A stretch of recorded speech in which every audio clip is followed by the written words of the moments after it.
یہ سمجھیں گے کہ اللہ کے ولی ہوتے کون ہیں۔ تو اللہ تبارک و تعالیٰ نے ارشاد فرمایا الذین آمنوا وکانوا یتقون، جو ایمان لائے اور تقوی اختیار کیا، پرہیزگاری اختیار کی اور اسی پر ثابت قدم رہے، اسی پر ڈٹے رہے۔ جو لوگ ایمان لے آئے، جو لوگ تقوی اختیار کرے، میرے محترم بزرگان دین اس آیت کے تحت فرماتے ہیں کہ تقوی کیا ہے، پرہیزگاری کیا ہے۔ فرماتے ہیں اللہ کے ولی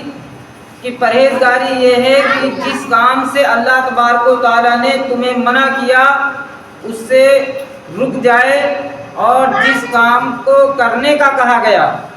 اس کام کو کرنے لگے، یہی چیز تقوی ہے۔ کہ اللہ تبارک و تعالیٰ نے فرمایا کہ تم نماز پڑھو، اللہ تبارک و تعالیٰ نے فرمایا کہ تم روزہ رکھو، اللہ تبارک و تعالیٰ نے فرمایا سچ بولو، اللہ تبارک و تعالیٰ نے فرمایا کہ تم جھوٹ نہ بولو، اللہ تبارک و تعالیٰ نے فرمایا کہ تم اپنے بھائی کا خیال کرو، تم اپنے رشتہ داروں کا خیال کرو، تم اپنے پڑوسیوں کا خیال کرو۔ آج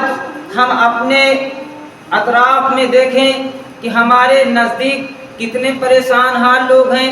آج ہم آنکھیں اٹھا کر کے دیکھیں کہ ہمارا بھائی کس حال میں ہے۔ آج ہم اپنے اندر جھانک کر کے دیکھیں کہ دن بھر میں کتنے جھوٹ بولتے ہیں۔ آج ہم ادھر ادھر تھوڑا سا نظر ڈال لیں کہ کوئی پریشان حال ہے۔ میرے محترم بزرگوں اور دوستوں، اپنے اپنے گھروں میں خوب اچھا کھا کر کے آج لوگ سو رہے ہیں، اپنے بارے میں روز فکر مند ہیں کہ آج ہمارے گھر میں یہ ہو جائے، آج ہمارے پاس وہ ہو جائے۔ میرے محترم، لیکن عوام اور اپنے بھائی کا کوئی خیال نہیں کر رہا۔ سارا کچھ اپنے لیے، سارا کچھ ٹھیک رہے۔ میرے محترم بزرگوں اور دوستوں، اللہ تبارک و تعالیٰ نے جن کاموں کا حکم دیا، پھر اللہ کے ولی اسی کام میں پوری زندگی کو گزار دیتے ہیں۔ الذین آمنوا وکانوا یتقون، جو ایمان لے آئے اور تقوی اختیار کرے، جو ایمان لے آئے اور تقوی اختیار کرے اسی پر ڈٹا رہے۔ میرے محترم، تو آپ ایسے ہی نہیں کہ غوث پاک رضی اللہ تعالیٰ عنہ کو آج زمانہ ہو گیا پردہ کیے ہوئے، لیکن آج ان کے نام سے سارے جتنے بھی صحیح العقیدہ سنی ہیں دنیا کے کسی گوشے میں رہیں لیکن 11ویں شریف مناتے ہیں اور ان کے نیاز دلاتے ہیں۔ تو ایسے ہی نہیں، انہوں نے پوری زندگی اپنے بارے میں خیال نہ کیا، پوری زندگی اپنے بارے میں نہ خیال کیا۔ آپ دیکھیں کہ کس طریقے سے غوث پاک رضی اللہ تعالیٰ عنہ لوگوں کا خیال کرتے تھے۔ ایک شخص ہے غوث پاک رضی اللہ تعالیٰ عنہ سے بغض رکھتا ہے، ان سے اناد کرتا ہے، ان کی باتوں کو نہیں مانتا ہے اور ان کی مریدین کو بھی روک رہا ہے، ان کی مریدین کو روک رہا ہے۔ میرے محترم، وہ شخص بیمار ہو گیا، بہت زیادہ بیمار ہو گیا۔ تب اس نے جو ہے ڈاکٹر کے پاس جب دکھایا حکیم کو تو کہا کہ تجھے تیرے علاج کرنے کے لیے 70 گھوڑوں کا دل چاہیے، 70 گھوڑوں کا، جو عربی نسل کے گھوڑے ہوتے ہیں، 70 گھوڑوں کا دل چاہیے تیرے علاج کے لیے۔ اب وہ ہکا بکا ہو گیا، 70 گھوڑے کہاں سے لائیں گے اور اتنے مہنگے؟ تو پتہ چلا کہ اس وقت غوث پاک کے پاس وہ گھوڑے موجود تھے۔ وہ یہی بات دیکھ کر کے جلتا رہتا تھا کہ اللہ کے ولی ہیں تو اتنا سارا ان کے پاس مال و دولت، ایک گھوڑا کافی ہے چلنے کے لیے، ان کے پاس 70 گھوڑے ہیں۔ تو مریدین کے پاس وہ پہنچا کہ تم سفارش کر دو، کہہ دو میں تو ان کی بات مانتا نہیں ہوں، میں تو ان کے پاس جاتا نہیں ہوں، تو وہ میری بات مان لیں گے۔ خیر دبتے دبتے گیا غوث پاک کے پاس، اور جب غوث پاک کے پاس گیا تو عاشقوں جھوم جاؤ کہ غوث پاک رضی اللہ تعالیٰ عنہ نے اس کو دیکھتے ہی کہا کہ آ چلا آ، اور یہ 70 گھوڑے میں نے تیرے ہی لیے پالے ہیں۔ میں یہ جانتا ہوں کہ تجھے تیرے علاج کے لیے ان کی ضرورت ہے، تو ٹھیک ہے انہیں یہیں رہنے دے، جب ایک گھوڑے کی ضرورت پڑے تو کھول کے لے کے جا۔ آپ دیکھیں کہ آج ہم اپنے بھائی کے لیے کچھ بھی خیال نہیں کر رہے ہیں، اگر کوئی سلام نہ لے، سلام کا جواب نہ دے تو 70 گھوڑے کیا، گھوڑے کی زین بھی ہم نہ دیں فری میں، ہے کہ ایسا کہ نہیں ہے؟ غوث پاک کو دیکھو کہ ان سے وہ سلام بھی نہیں کر رہا، ان کی بات بھی نہیں مان رہا، اس کا مطلب ان سے ایک دم الگ ہے، لیکن جب آیا ہے ضرورت کے لیے تو آپ نے فوراً کہا ہے کہ ہاں تیرے لیے حاضر ہے۔ میرے محترم غوث پاک رضی اللہ تعالیٰ عنہ کی ذات بڑی عظیم تر ہے، لیکن جب ماں باپ عظیم ہوتے ہیں تو بیٹے بھی عظیم ہوتے ہیں، جب ماں باپ صحیح بولنے والے ہوتے ہیں تو بیٹا عبد القادر ہوتا ہے، جب ماں باپ پرہیزگار ہوتے ہیں تو پھر غوث پاک رضی اللہ تعالیٰ عنہ کی ذات 40 سال رات کو مصلے پہ گزار دیتی ہے۔ غوث پاک رضی اللہ تعالیٰ عنہ کی ماں کا نام ام الخیر فاطمہ رضی اللہ تعالیٰ عنہ ہے۔ غوث پاک کے والد حضرت ابو صالح موسیٰ جنگی دوست، کئی واقعات ہیں، بہت ساری وجاہات ہیں وہ جو بیان ہوتی رہتی ہیں، لیکن میں آپ کو بتاؤں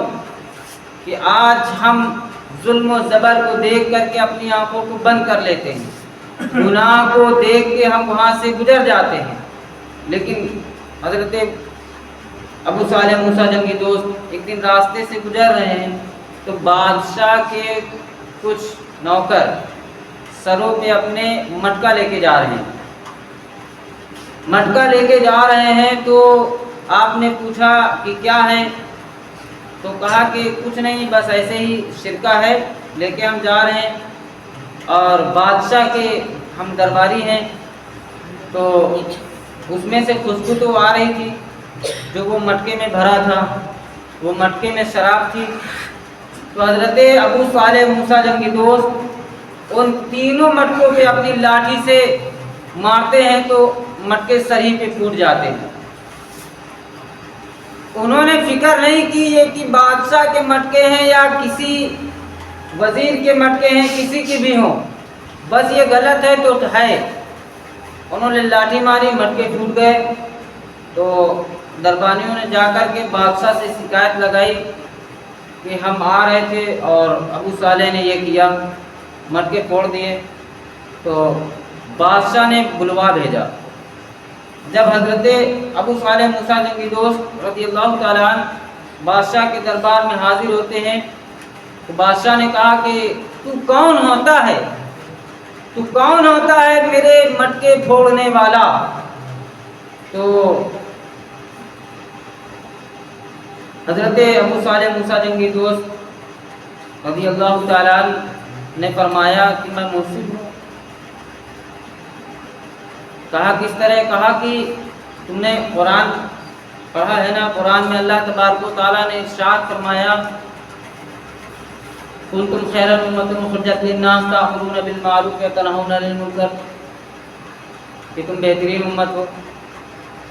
تم اچھائی کا حکم دیتی ہو اور برائی سے روکتی ہو، اچھائی کا حکم دیتی ہو اور برائی سے روکتی ہو۔ میرے محترم، بس اللہ تبارک و تعالیٰ نے میری ڈیوٹی لگائی ہے کہ میں غلط کام کو روک دوں۔ روکنے کے بھی 3 طریقے ہیں، ایک یہ کہ اپنے ہاتھوں سے روکا جائے اگر طاقت ہے، اور اگر ہاتھ سے نہیں تو کم سے کم زبان سے کہہ دیا جائے کہ تم غلط کر رہے ہو، اور اگر غلط زبان سے بھی نہ کہہ سکو تو یہ کہ اپنے دل میں برا جان لو کہ یہ غلط کر رہا ہے۔ میرے محترم، اس بادشاہ نے کہا کہ میں تم کو وزیر نہ بناؤں اپنا، جب اللہ تبارک و تعالیٰ نے تمہیں اتنا عظیم ذمہ داری دی ہے تو میں تمہیں وزیر بنا دوں؟ تو حضرت ابو موسیٰ جنگی دوست رضی اللہ تعالیٰ عنہ نے فرمایا کہ اللہ تبارک و تعالیٰ کے جو نیک بندے ہیں جو اللہ کے ڈیوٹی کر رہے ہوں اسے کسی اور کی نوکری کی ضرورت نہیں ہے، اسے کسی اور کی نوکری کی ضرورت نہیں ہے۔ تو میرے محترم بزرگوں اور دوستوں، ہم اور آپ اچھائی اور سچائی کے راستے پر چلنے کی کوشش کریں، غوث پاک رضی اللہ تعالیٰ عنہ کے فرمودات اور ان کی زندگی کا مطالعہ کریں اور دیکھیں کہ اللہ تبارک و تعالیٰ نے ہمیں ہمارے اوپر کن ذمہ داریوں کو رکھا ہے اور اس پر ہم چلیں۔ اور ایک گزارشات پیش کرنے کی یہ کہ آج 11ویں شریف کی 4 تاریخ ہے، 11ویں شریف کی 4 تاریخ ہے، اور تاخیر اس لیے ہوئی